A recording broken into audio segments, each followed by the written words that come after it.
Let's Baba o.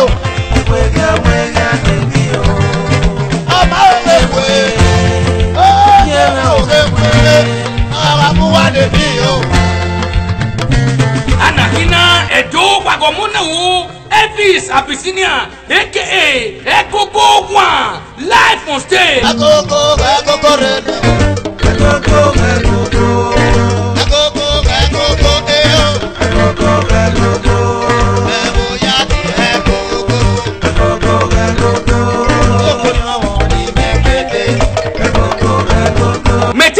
Bigisen working so what pano very guitar de wo bugwe na onari ma bubu wo